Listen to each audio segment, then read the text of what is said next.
May have seen Greg Palcott's reporting from Benghazi. He started with all the available information from U.S. government briefings, diplomatic cables, emails, and other documents obtained by Fox News. He then gained access to that ill-fated compound. Pulling it all together, he reconstructed what happened that night.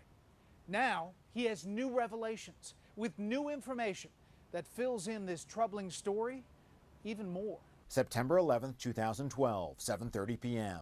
The U.S. Ambassador to Libya, Chris Stevens, takes his last meeting on the 11th anniversary of 9/11 in the large residence building with the Turkish Consul General. It ends after an hour. Stevens escorts the diplomat to the main gate. He makes small talk in Arabic to the guard and goes back to the main residence building and retires to his bedroom for the night. Still no sign of any kind of spontaneous demonstration over that web video, a protest the Obama administration would later suggest escalated into a deadly riot. Joining Stevens in the main residence building is Information Management Officer Sean Smith and 4 diplomatic security special agents. Another agent is at the nearby Tactical Operations Center. 9:40 p.m. Some guards at the compound say they could hear up the street explosives going off and people yelling and chanting. A mad mob of attackers break through here, the main gate, a weak point in the defense of the mission. And then they move on here to the understaffed Libya militia barracks. They storm the place, they torch it, they light up embassy cars around it, and then they move on. Witnesses there say the fighters are well armed and organized, flying the radical Islamist flag. Some are wearing Afghan garb and have foreign accents. An agent in the Tactical Operations Center sees and monitors scores of men pouring into the compound. At the annex a mile away, which Fox News has confirmed was a CIA installation, Tyrone Woods, a former Navy SEAL, and other agents can hear shots being fired in the vicinity of the consulate. Sources tell Fox News national security correspondent Jennifer Griffin that they asked permission from their CIA superiors on the scene to assist, but are told to stand down. They say it is the first of 2 such requests they would make.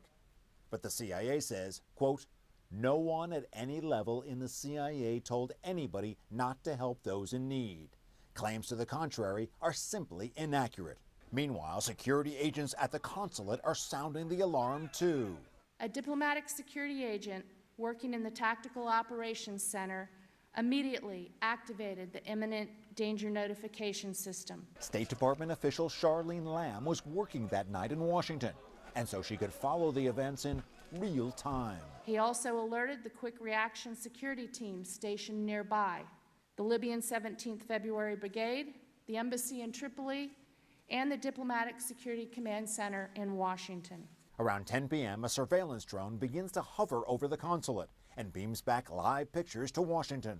Back here in the main residence, the special agent, reportedly David Ubben, comes here and gets Ambassador Stevens from his bedroom and brings him, along with Sean Smith, to this room in the safe haven. Really, aside from some medicine and other supplies, a big, dark, windowless closet. And then, outside, a locked gate. Hope for security. Ubben radios others as to his whereabouts. The scene at the compound is erupting in gunfire and explosions.